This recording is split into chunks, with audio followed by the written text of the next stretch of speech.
What a time it is right now to be a fan of not only the Philadelphia Eagles, but Philadelphia sports in general. I got the Harden jersey on. Shane, are you a basketball fan, Sixers fan at all? Don't follow I'm it? not, no, but I did Oh, see.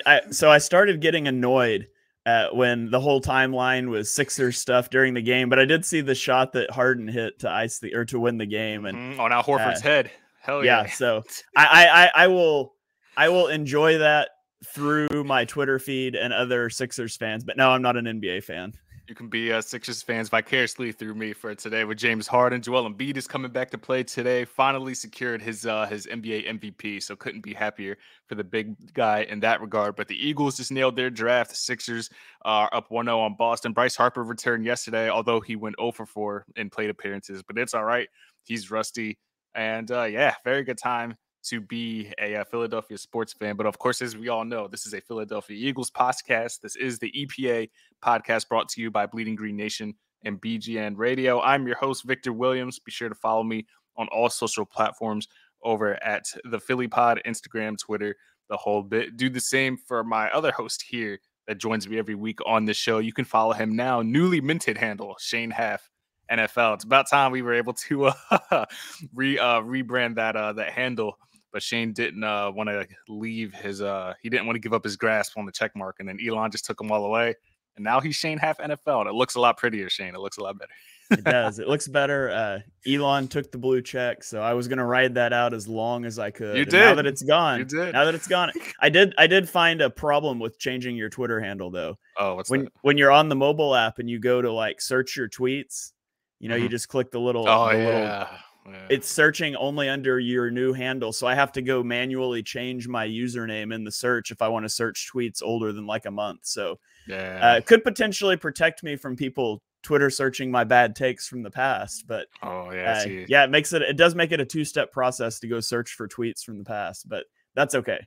See, that's my problem, because I did potentially flirt with like not a rebrand, but like a Twitter handle change, because I felt bad that I had labeled myself as like the Philly Pod. But then, other than the EPA podcast, I went through a 3-month stretch up until this week of just not putting out pods. So I was like, I'm not even living up to the name. I gotta like be something else. But it's just like tied to everything like brand wise, so it'd be too much of a headache to change it and then do all that. That's been the name since I started that Twitter account, and it's just too much of a hassle to do all that. But it's funny because I did definitely flirt with it. But now the pod is back and I don't have to so much worry about that anymore. So fun stuff. The Philadelphia Eagles nailed another draft right after nailing the 2022 draft. I didn't think they could follow it up with a better potential draft class, and they did so in 2023 with all Georgia players, Latin with Georgia players, including the newly acquired running back we got from the Detroit Lions that we will, of course, touch on. So Shane, any introductory things you want to say before we dive into this draft? Go Dogs. Go Dogs, yeah. Literally, we always say go Birds at the end of the show. Might have to be go Dogs now. I don't know what we're going to I hear the Eagles are going to rebrand and rename themselves as the Philadelphia Dogs, so that'd be fun. Not really. Yeah, I loved the graphic going around where they replaced the G in the Eagles word mark with the Georgia logo. That was just perfect. So I don't know who came up with that originally. I saw it everywhere, but I love that. I would get the shirt. Did you see the new one that took it a step further and replaced the A with the A in Alabama? Did you see that one? I did. That I don't know. That one's a little more forced. I mean, it's only a few Alabama players. They're literally assembling the entire Georgia defense, and I'm here for it. Oh man, it is certainly funny. And of course, it got started in the first round where the Eagles parted with a 2024, I believe, 4th round pick to move up one pick to select Jalen Carter. And Shane, we were talking about pretty much on every show to this point, regardless of what podcast you're listening to.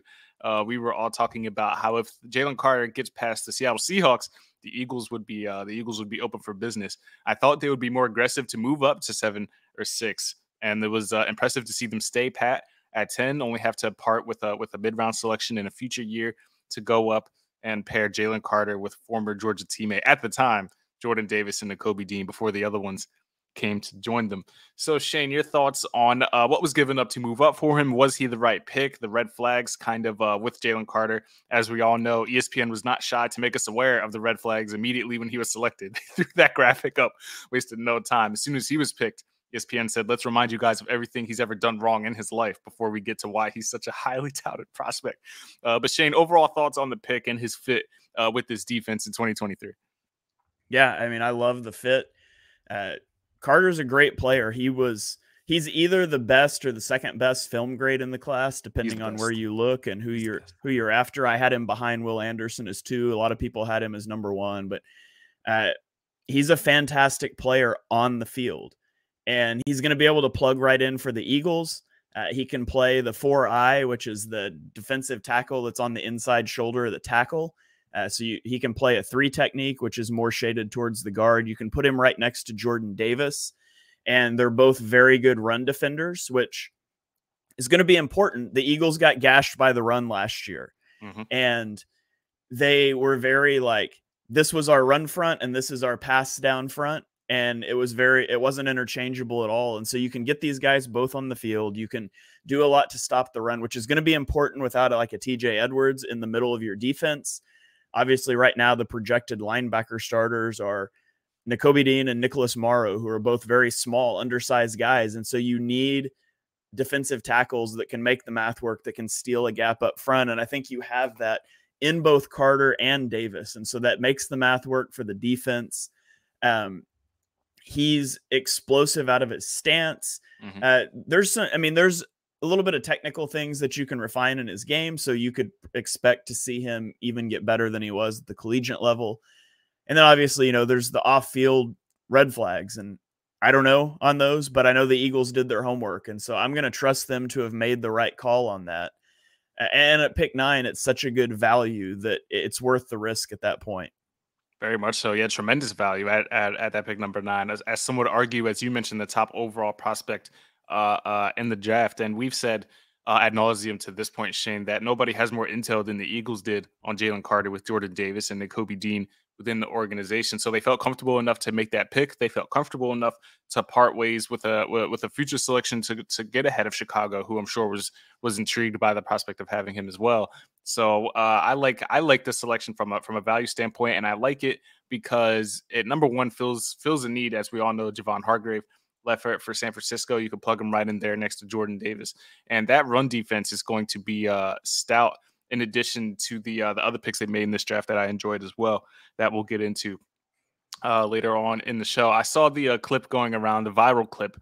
I forget the quarterback's name, but when he basically lifted the LSU quarterback like off the ground, heard the play blown dead, and just like pretty much held him while he like celebrated his trophy, kind of. And he is even in college, he was a man amongst boys, and I think that's going to be the same scenario in the pros.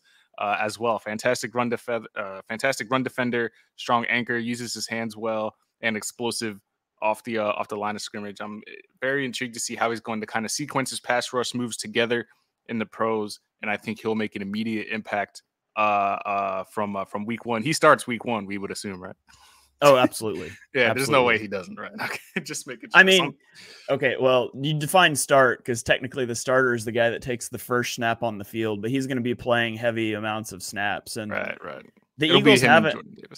Yeah, the Eagles have a nice pass rush rotation again on the interior. You got Fletcher Cox, who you can put in there. He's not nearly as good against the run as he used to be. I think you can see Jalen Carter as the guy that's on the field a lot, and Jordan Davis and Fletcher Cox, the guys that are used a little more rotationally. And then you've still got Milton Williams. And Milton Williams showed a lot last year as a pass rusher. He played that 4-eye kicking out there. And so you've got some options there. And of course, we'll get into him in a minute, but in the 7th round, they went and they drafted another defensive tackle out of Texas, Moro Ojimo. And he's kind of in that same mold, like that 4-eye sort of defensive tackle. So they're building their defense a certain way. And they've got a lot of I mean, if you just go look at the projected draft charts and you look at the Eagles' second team pass rushers, there's a lot of offensive lines just straight up that second team of pass rushers could give a lot of grief. And so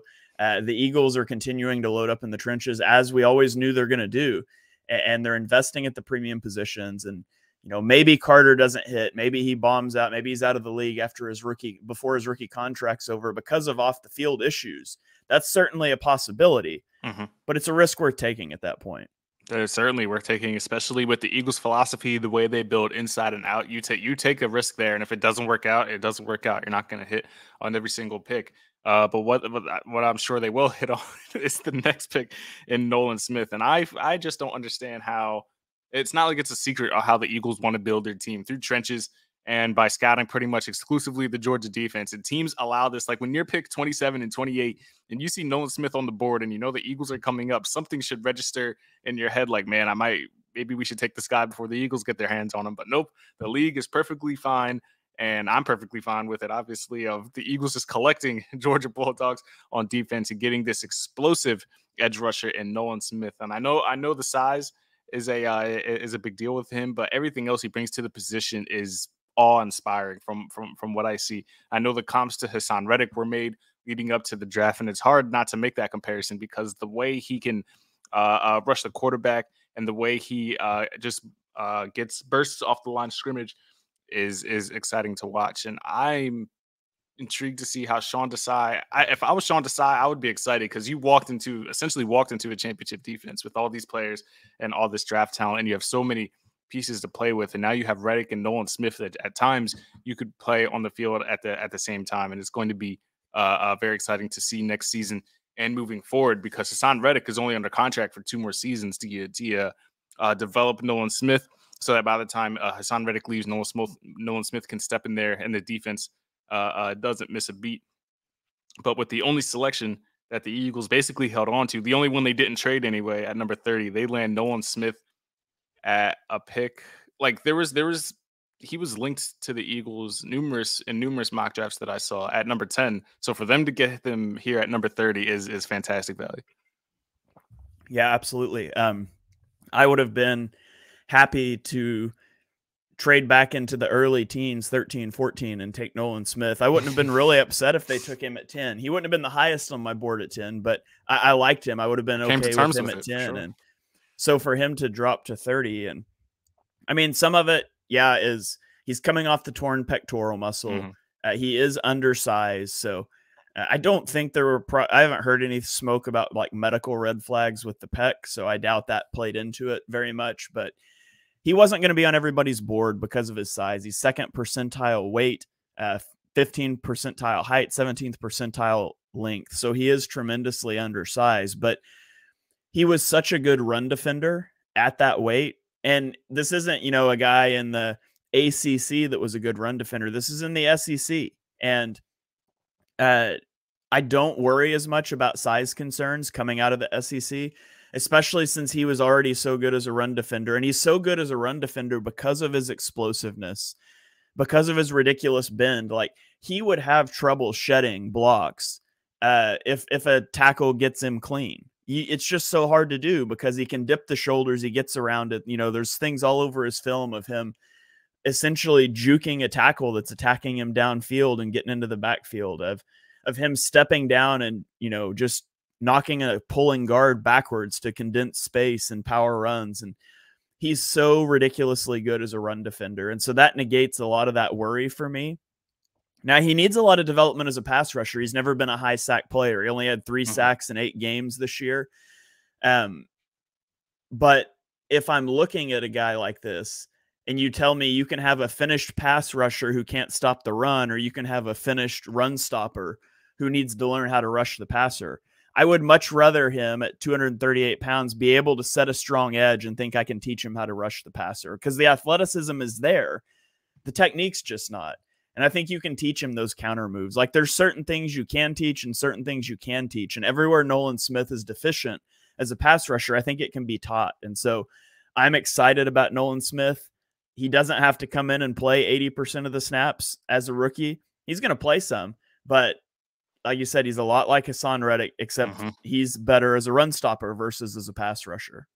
Yeah, he's an exceptional run defender, 4.39 40-yard dash, which is the second highest ever by an edge defender. So athletically, I saw it. Were you the one that put out the chart saying if Nolan Smith was a receiver, he'd be like the best rated receiver? Like what was that? What were those numbers? Yeah, so the relative athletic score, it basically normalizes all of the testing, height, all your drills, and it compares it across all players at the position. And you can change positions. So like if you comped him as a receiver, he would get a 10.0 relative athletic score, which ties him with Calvin Johnson for the most athletic receiver to ever test. Now, he did not do agility drills, and obviously 240 pounds would be a massive receiver, and his agility drills would not be on par as a receiver. So it wouldn't translate. If he did the agility drills, he's electric. He's not going to be, as agile as these 180-pound receivers. But yeah, it's insane the athleticism that he brings to the table. And, people have talked about how risky this draft is. Like, you look at Jalen Carter and the off the field concerns. You look at Nolan Smith and how undersized he is. Keely Ringo, a guy we'll get to in a minute that the Eagles were lauded for taking in day 4. I had a round 1 grade on him. There's a lot of concerns with Keely Ringo, but at the end of the day, first of all, every draft pick is a risk. Even, Will Anderson, he's a risk. Devon Witherspoon, he's a risk. Everyone is inherently a risk. So you have to accept that. And number 2, the Eagles did take a more risky approach to the draft than a lot of teams, but A, they have the luxury of doing that because they don't have massive holes they need to fill. And B, if you take one really risky player, there's a pretty good chance that it's not going to work out for you, right? But as you begin to stack those risks, yes, you're going to get guys that don't work out, but the more of those risks you take, the more likely it is at least one of them is going to hit. And all of these guys, Nolan Smith, Jalen Carter, if they hit, they're going to be a top player at their position in the NFL. And so, yes, are the odds that one of these 3 guys is going to wash out of the league and not be very good? Yeah. But the odds that you're going to get one, top of their position player out of this also increases. And so, if you just take the one dart throw, if you just buy one lottery ticket, you're probably going to lose. Maybe this is a bad analogy because if you buy 3 lottery tickets, you're still probably going to lose. But if you buy 3 lottery tickets in the NFL draft, odds are one of them is going to hit.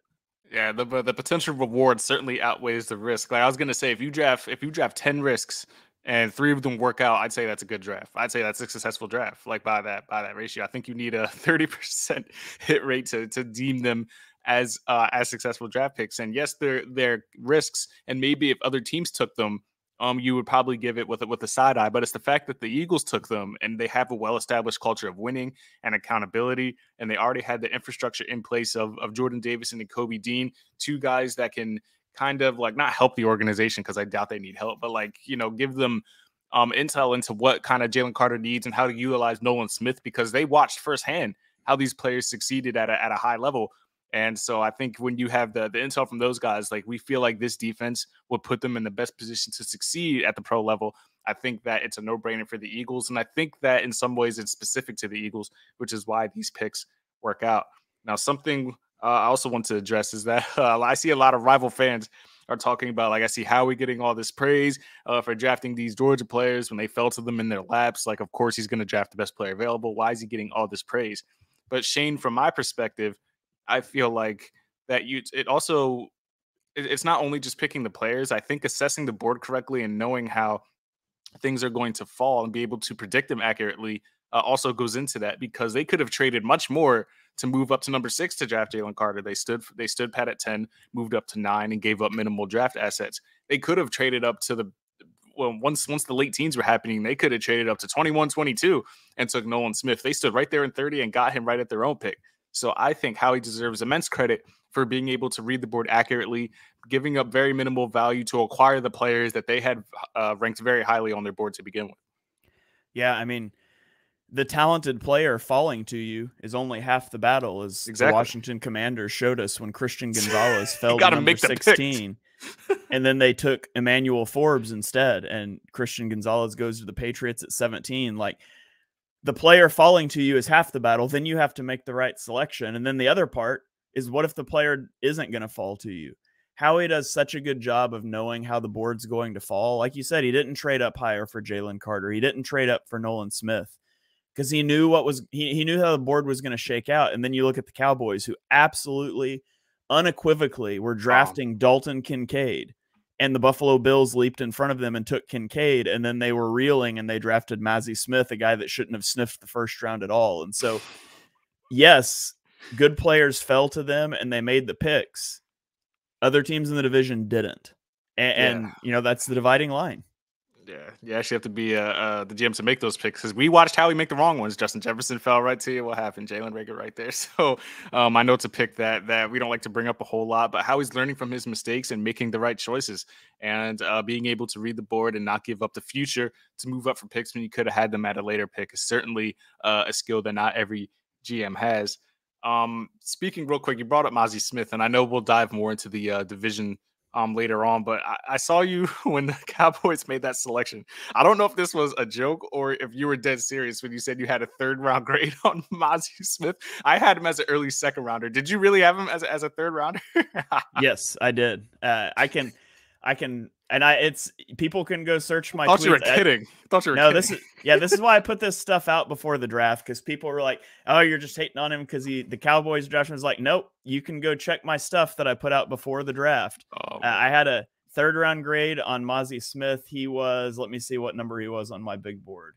He was the number 64 player on my big board. So it was top of the 3rd round, back into the 2nd round. I knew he was going to go higher than that. I heard a lot of smoke around him being a potential 1st round pick. I just don't get it. You can say what you want, and people have thrown this back at me, but Mozzie Smith had a half a sack in 30 games in college. That's point. I put this out yesterday. 0.016 sacks per game.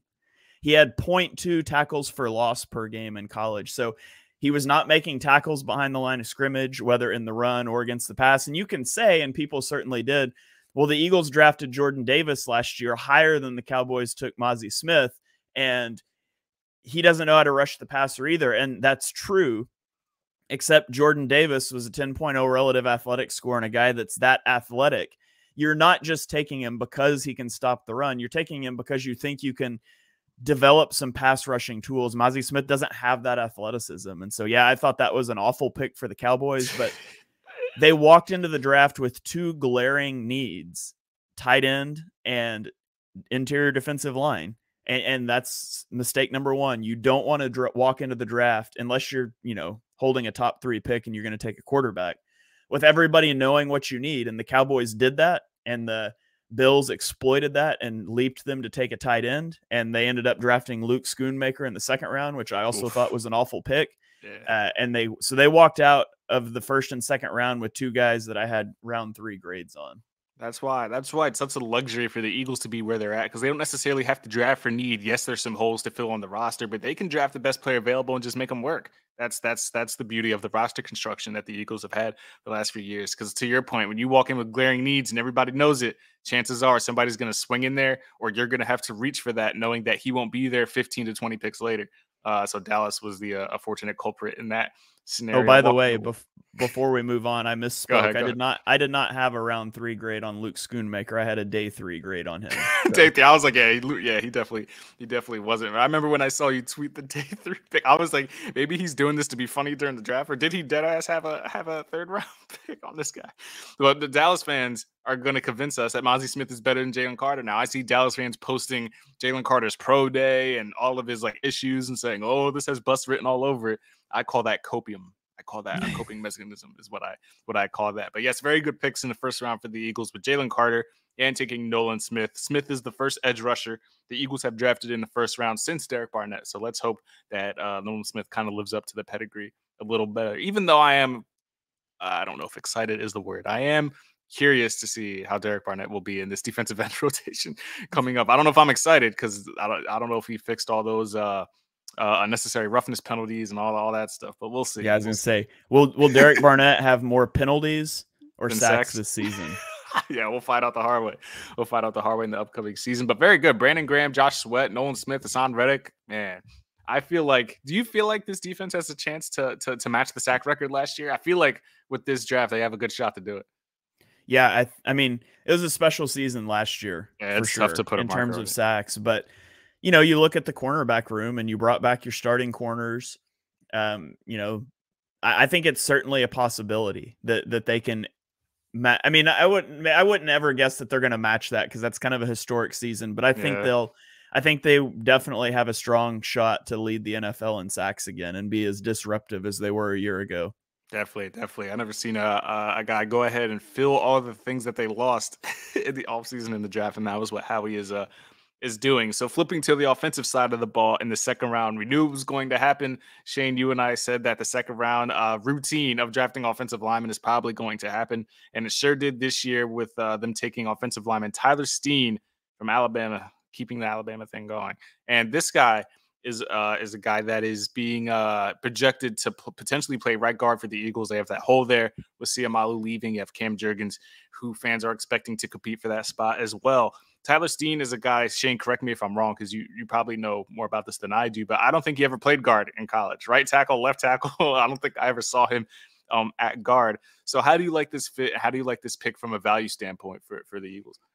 Yeah, so actually funny, he was a 3-star recruit out of high school and committed to Vanderbilt as a defensive tackle. Right, only played 1 year at Bama, yeah.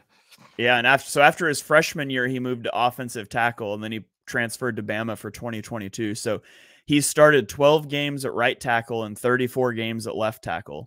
And so he's got a lot of experience as a starting offensive tackle, 46 total games, but it's not like he grew up playing offensive tackle. And so when you watch him, there's some technical refinement needed in his game. And that makes sense because he's only played 4 years on the offensive line and 3 of them were at Vanderbilt, where, not to disparage Vanderbilt's coaching, but it's not on the level, I'm sure, of what a lot of these other guys are getting.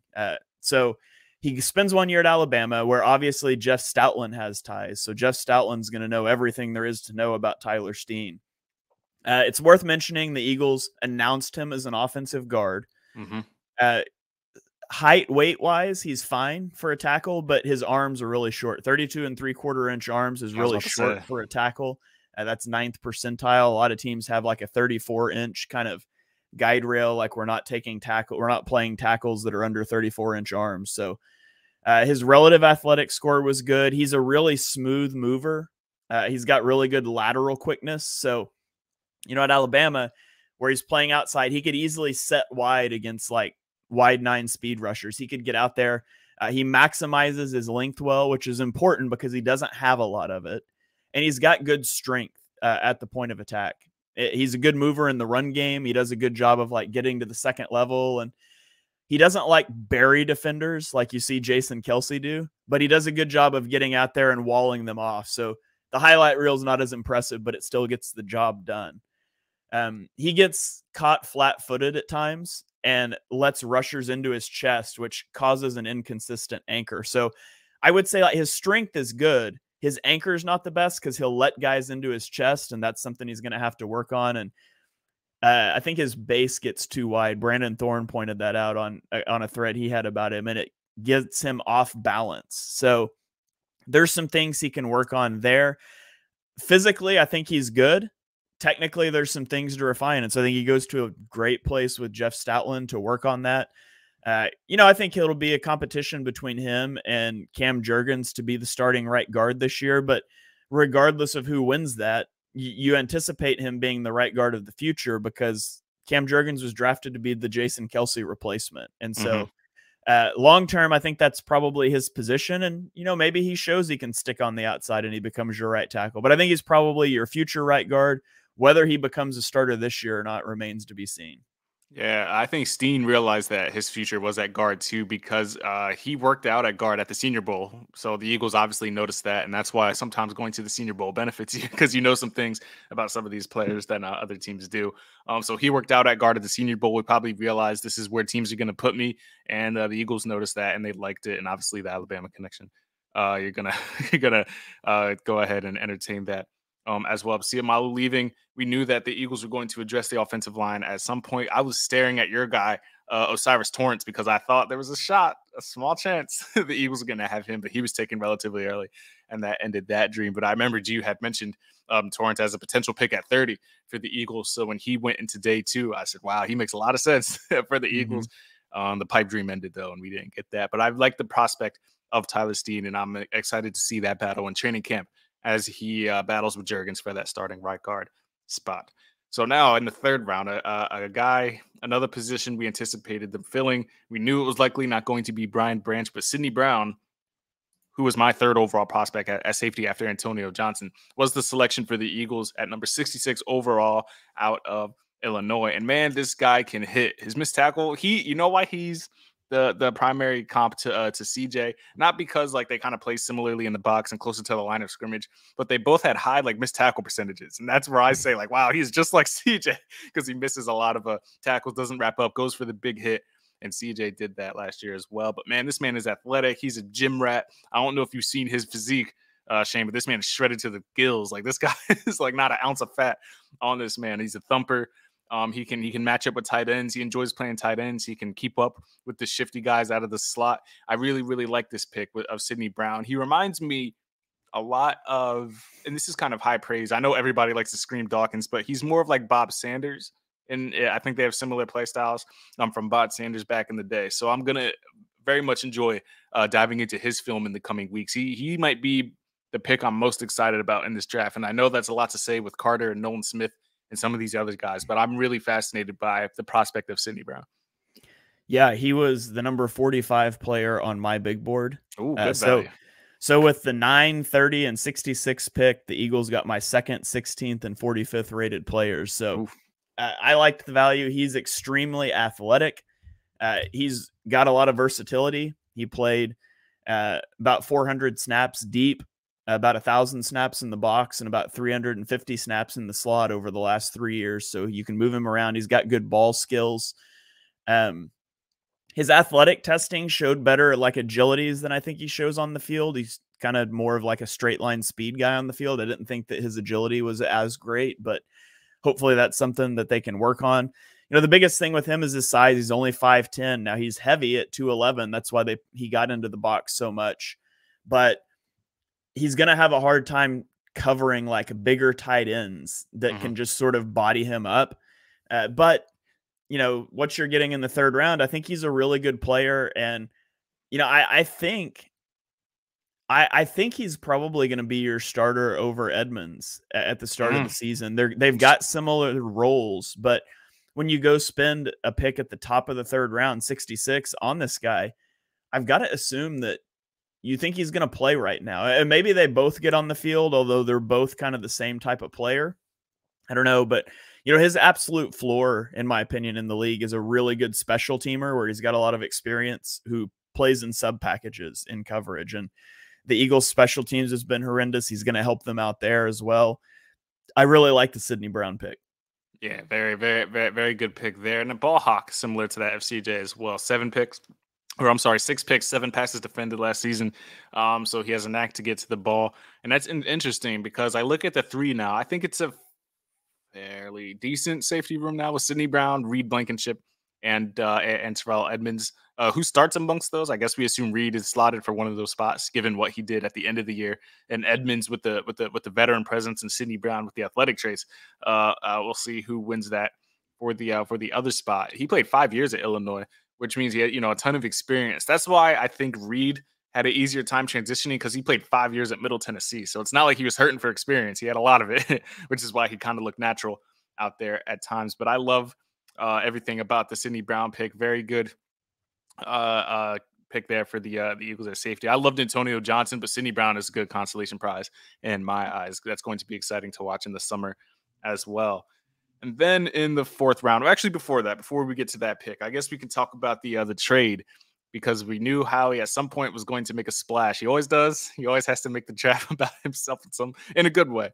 And he certainly made one once the Lions drafted Jahmyr Gibbs at number 12, which was like the first kind of shock of the draft. Like, wow, what are the Lions doing? You have David Montgomery, you have DeAndre Swift. You go ahead and draft Jahmyr Gibbs, whose skill set overlaps a lot with Swift. You take him. I guess they already knew, like, he only has 1 year left on his deal. He's kind of unreliable with his injury woes. He's not available. We're just going to try and get something for him now. And the Eagles capitalized on that. Gave up a 2025 mid-round pick and a 7th round pick swap to bring DeAndre Swift back home. St. Joe's Prep, Philadelphia native, and brought him here. And he's explosive when available, very explosive back. I like the potential of what him, Penny, and Gainwell could be.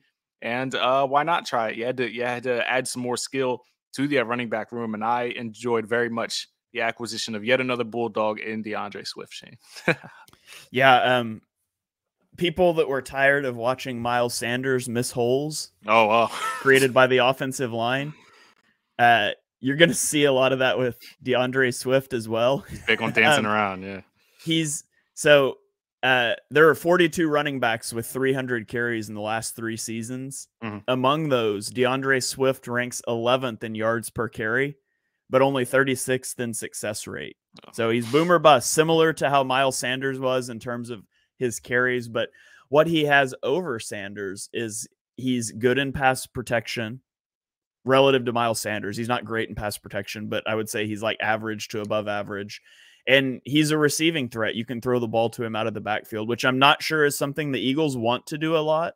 But it's a possibility. So I think, obviously he's injury prone. He's been banged up. So is Rashad Penny. So we're really doubling down on injury prone backs. I guess maybe between 2 injury prone guys, you can hopefully always have one of them available. They're each other's insurance policy, dude. Yeah, there you go. But what they gave up for him was nothing. It was a mid-round pick 2 years from now. So I didn't mind that at all. I thought it was a good move.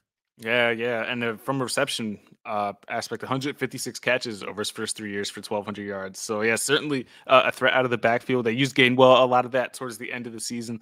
I expect Swift to be utilized in the same way when Jalen Hurts isn't scrambling, because as we all know, that's the check down. Not a whole lot of check downs going on in the Eagles offense. But I very much enjoyed the pick just because, number one, he was a Bulldog, and why not keep the theme running? And he's a home run hitter, like you said, much like Miles Sanders. So when he finds open space, not many people are catching him. He has the speed to break away. He doesn't run out of gas at the end of runs. And we'll see how it all works out with those 3. But if they're healthy, man, they can be as dynamic a running back room as any of them in the NFL.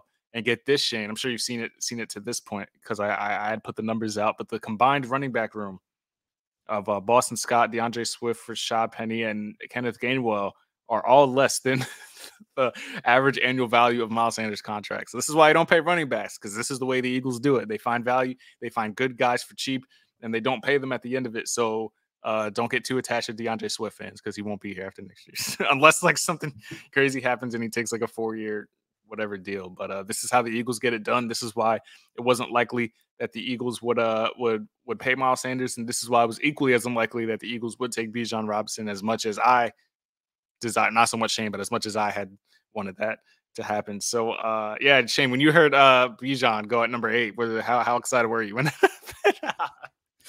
Yeah, I mean, I called that one. I was saying that he was going to end up in Atlanta. It annoyed me a little bit because I wanted him to be there at 10 and the Eagles not take him, so we didn't have to keep having it's like, because I promise next year everybody's gonna be like, ooh, this running back prospect would be a great fit to the Eagles. And instead of saying Bijan was there and they didn't take him, we're going to have to litigate but would they have taken him if he fell? So I was kind of annoyed, if I'm being honest, that he wasn't on the board at 10 for the Eagles to pass on so we could put that conversation to bed. Yeah, I'm pretty sure I saw a report yesterday come out that he was like never a realistic option for them at 10 anyway. Like if he was there, like the Eagles probably weren't doing it regardless. So so fun though, man. His mom had green on. They were leaning into it. Bijan was leaning into that stuff with the Eagles green, the mustard. He had like the mustard. But he's over in Atlanta now. Desmond Ridder, they're going to ride with him and give him a shot with Kyle Pitts, Jake London, and Bijan Robinson, who's wearing number 7 in Atlanta. After Michael Vick, and I think the kicker was wearing it last year. The kicker gave it up to him. So good on Bijan for doing that. So more excitement in the 4th round. We thought we would be hanging out up until pick 188, Shane. We were like, man, we're going to chill out on day 3. Nothing's going to happen. I thought they would acquire more picks, but not that soon, trading all the way up to the top of the 4th round at number 105 overall and snagging Georgia cornerback Kelee Ringo. And I thought when Jalen Carter and Nolan Smith were selected, I was like, they're not going to roll with Ringo. Like they're not that into the bit that they're going to roll with Ringo. And surely enough, they did, because they probably realized he's definitely not going to be here in the 6th round. We need to get younger in the cornerback room. We have Slay, we have Bradbury, we have McPherson, we have Greedy Williams, who we brought in here. But why not bring a guy with 4.36 speed who may have stiff hips, but maybe we could potentially move to safety if it doesn't work out at cornerback. I'm seeing a lot of people speculating on that, but give the guy a shot at corner first. Let's see what he has. He has the speed. He certainly has the physical traits from a bodily frame standpoint. And I was super hyped when they made this pick for Kelee Ringo. So Shane, we've had a lot of discussions on, does he make sense for the Eagles?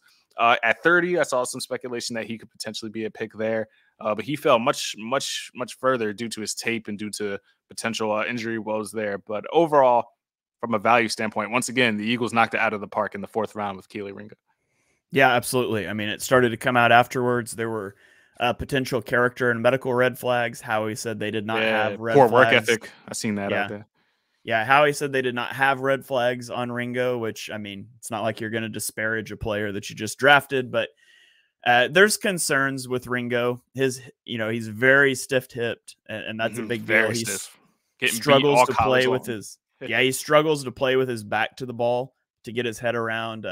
Loses a lot of his speed through transitions, which is why I speculated that he might have been a good safety convert along, in the draft process. But at the end of the day, he's landing in a good situation. Obviously, the Eagles lost their defensive backs coach, but they've got a loaded defensive back room. He does not have to step in and play right away. I'm not even sure that he would be the first. I'm pretty confident he would not be the first guy up if there was an injury. I think that you probably have Greedy Williams up next. You might even have Zach McPherson up next. So he's buried on a depth chart for now, but he can learn behind two, really good pros and Darius Slay and James Bradbury. And I think it was a great fit. It's a great pick. I love the potential of Ringo. And, what's the worst case scenario? He bombs out and you spend a 4th round pick on a guy I had a 1st round grade on. So I loved that selection from the Eagles.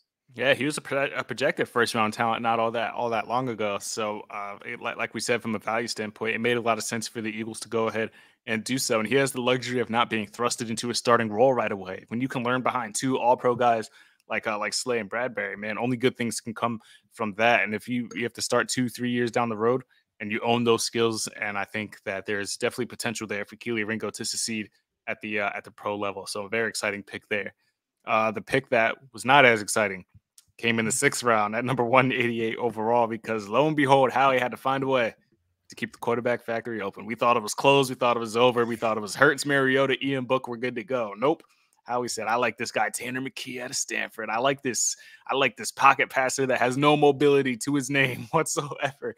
I like this big-bodied. He is kind of eerily similar to Nick Foles a little bit. I see a lot of I said this on my pod earlier in the week, but there's some Eli Manning to him.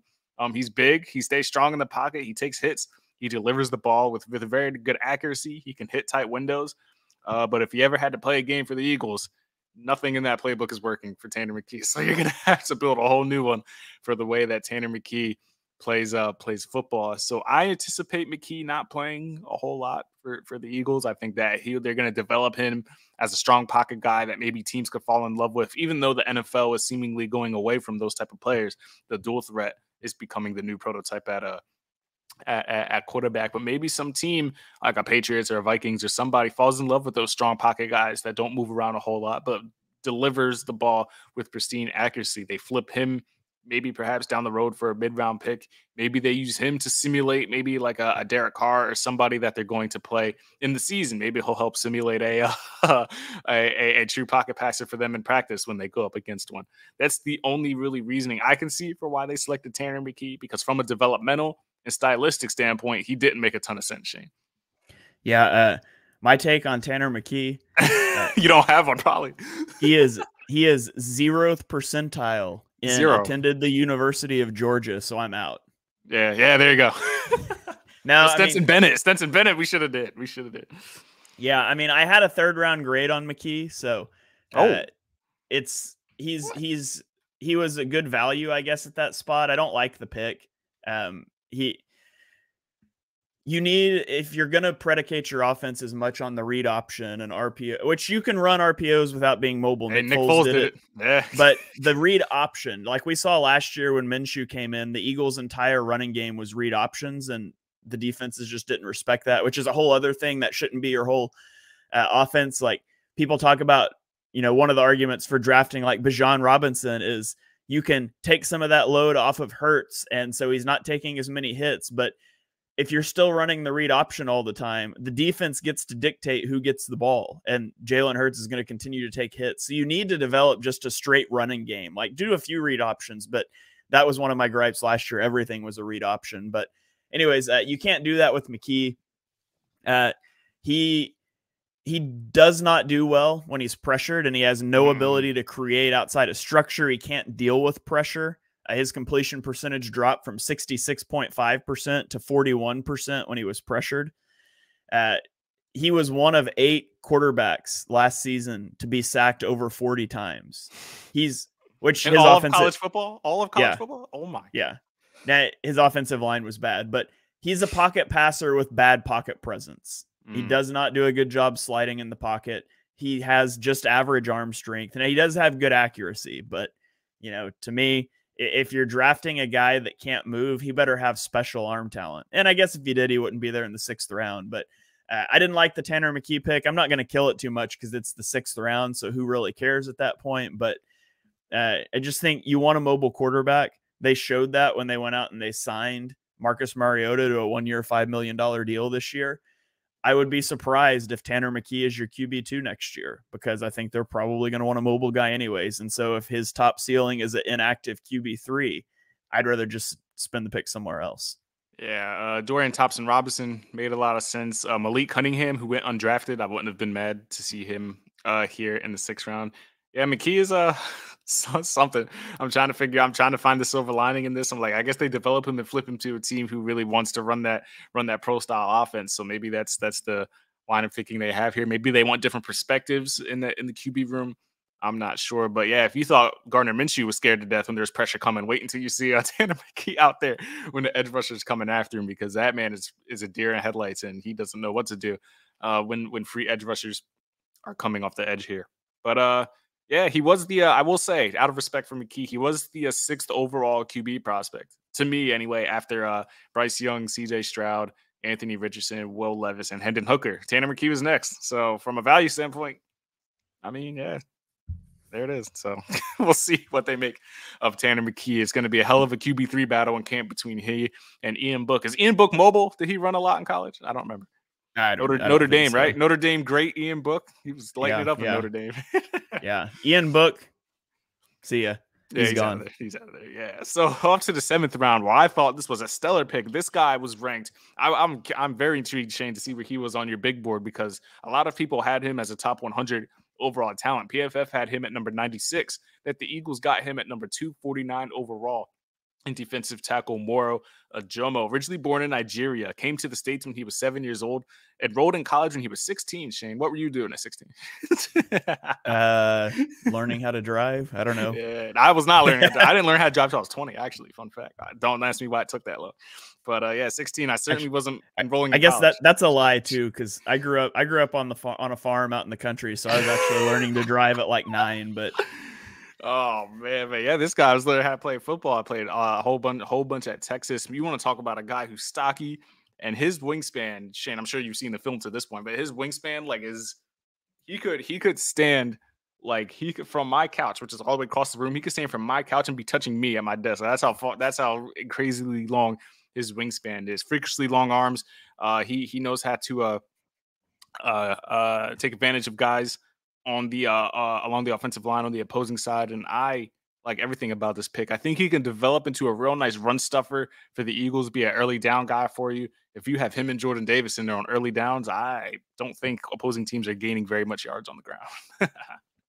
Yeah, I think, he wasn't in my top 100, so I didn't have a detailed scouting report on him, but I think it was a really good pick by the Eagles. I didn't think they would take another. That was my prediction as I signed off of the night 2 draft show, was that I did not think the Eagles would take another lineman, just because day 3 you're looking for special teamers, you're looking for places you had on the roster you can stick a guy, and I didn't think they had room for another defensive lineman. But I really liked the Ojomo pick, or as I think the BGN radio show decided we're going to have the nickname Mojo, so we don't have to try to say his name.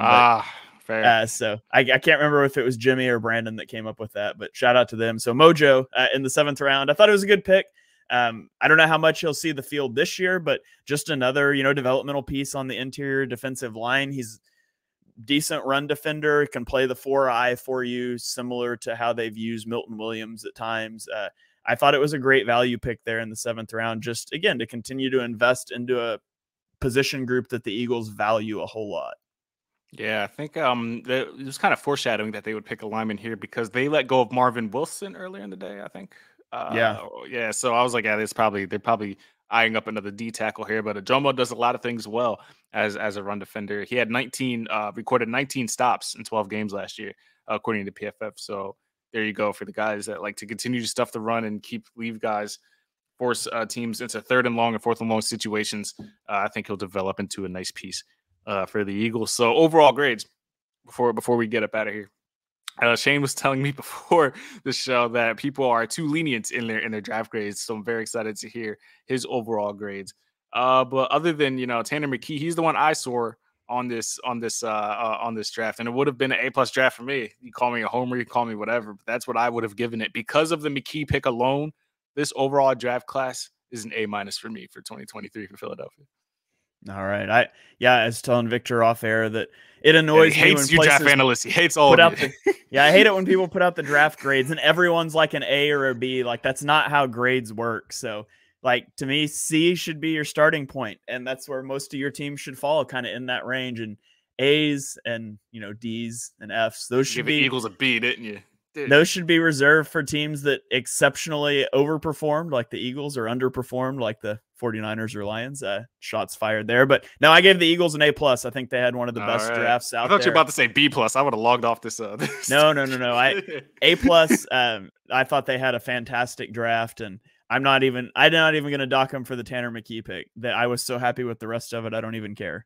It messes with my OCD, the Tanner McKee. Like if you could have just picked like a receiver, like because honestly, like we've talked about it between us two, Shane. Like after AJ Brown and Devontae Smith, I don't know if one of them gets hurt, you push Quez to the outside. It's like Tyree Cleveland the answer. Like I don't know what you're doing on the outside. I actually have a very actually no, I don't. I'm not even gonna say that. I was gonna say I have a potential player the Eagles should target in free agency, but he's a slot guy anyway, so you'd still be pushing people to the outside at that point. So I would have loved to see a receiver there. I was pulling for Kayshon Boutte until I found out his Shane, I don't know if you're aware of the off the field story with him.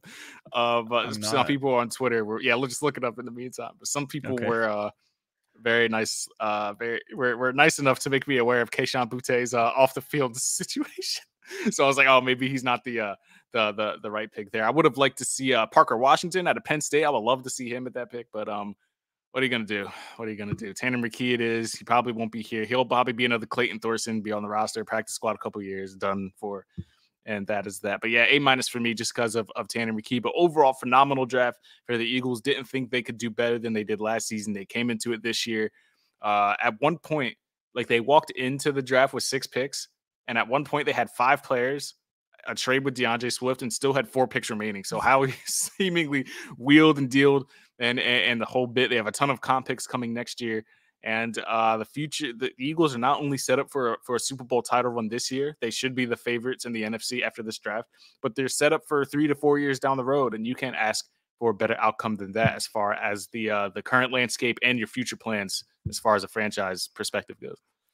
Yeah, I mean, if I'm giving, my draft regret for the Eagles is that instead of they walk out without a pass catcher, which I think would have been nice to add, whether it be wide receiver or tight end. And I'm not going to nitpick, but I would have rather seen them instead of drafting Tanner McKee, guys that were available, A.T. Perry, wide receiver out of Wake Forest. I saw a lot of fans upset they didn't get him. Trey Palmer, wide receiver out of Nebraska, even like Andre Yosevas, wide receiver out of Princeton, or Zach Kuntz, tight end out of Old Dominion, who has the 10.0 relative athletic score. He went later in the 7th round. So I would have rather seen them take a pass catcher there than McKee. But again, I'm not going to nitpick a draft that I felt was so good. Yeah, that's literally just nitpicking. But they did get a couple undrafted guys. I haven't written those up yet. I was waiting for like the official deals, but I guess they're just like not coming. So I'll write about the 9 undrafted guys and the 9 players they did invite to rookie minicamp. So I'll get those up. But they did get a couple of guys. And Shane, this could be the last guy we talk about. Last year, before we were doing the show, on my podcast, I'd mentioned a cornerback who I thought would have been a potential first round target for the Eagles, and the Eagles got him as an undrafted guy, and Eli Ricks. So you want to talk about a cornerback room who we were screaming to have. We need some young talent in here. You got Josh Jobe, who they got last year. You have Eli Ricks now. You have Keely Ringo. You have Zach McPherson, who we're waiting to see something out of. There's a lot of, you got Greedy Williams, who maybe can turn this 1-year deal into something. We'll see what he's made of. But I was very excited to see Eli Ricks. I think he has I don't even say the potential, because he went undrafted for a reason, but the tools are certainly there for a guy like Eli Ricks. I don't know if you scouted him at all, thought he was going drafted at any point. I don't know if he's probably not in your top 100. But are you excited that the Eagles were able to nab a guy like Eli Ricks on the undrafted market? Yeah, he was actually my number 77 player on my big board. So okay. I had a third round grade on Ricks. Obviously, he entered the season and was really highly thought of. I think it was Mel Kiper famously had him in the top 10 of his way too early mock draft for this year. Now he didn't become he transferred to Alabama, and he didn't become a starter until week 8, which was, that's weird. He's not very athletic, ran a 4.6 40. So there's reasons he fell, but he was a Saban defensive back for a year. He's got a high IQ. He's really well coached. So you take a flyer on that guy, and those guys, same thing with Josh Jobe. You see them, they could step in a pinch because they've been so well coached at Alabama. So I'll never fault getting a Nick Saban defensive back, especially as a UDFA. So yeah, I liked the Eli Ricks signing. I was pretty excited about it. Now, will it mean anything? Probably not. How many snaps did Josh Jobe play last year? Not a ton. When we were all so excited about him. Not a lot. But yeah, so it's probably not the biggest move, but he probably ends up on the practice squad, whatever. But I'm still excited to see a name that has some potential. And so I was excited by that one. And I'm just confirming here. Josh Jobe did not play a snap. No, that's not true. He played 12 snaps on defense last year for the Eagles. So all right, 220 special team snaps. So maybe you can get on the field as a special teamer here. Yeah. It was a guy, especially a guy I paid attention to in college, and to see him come away. He didn't allow a single touchdown last year, so he's good at something. He's good at coverage in some type of way. So very excited to see him. So that is our overall recap of the draft. Very good for the Eagles. Very intrigued to see how the talent all works out. But on paper, man, I don't know who's contending with this team again in the NFC. Shane and I will come up on here next week and take a look around the NFC, probably laugh at a couple teams because some of them didn't do so hot. We'll talk about who's the primary threat to the Eagles NFC, and we'll take a look around the division as well. Appreciate you guys for listening to this edition of the EPA podcast right here on Bleeding Green Nation. Shane, where can the people find you? What you got coming up? Are you taking a break from YouTube for a week to recharge, or is more All 22 coming out on the picks that we know will be here, for the next foreseeable future? Yeah, no All 22 yet. I am going to do, I'm recording an NFC draft grades podcast for Chalk Talk tomorrow night. And then I'll do an AFC draft grades podcast the next week. And then I'm going to take a break for a week or two, and then I'll get back into it. So with all your typical off-season creative content, but you can follow me on Twitter at Shane Haff NFL. You can also follow the podcast at Chalk Talk NFL. You can check me out on YouTube at Shane Haff NFL as well.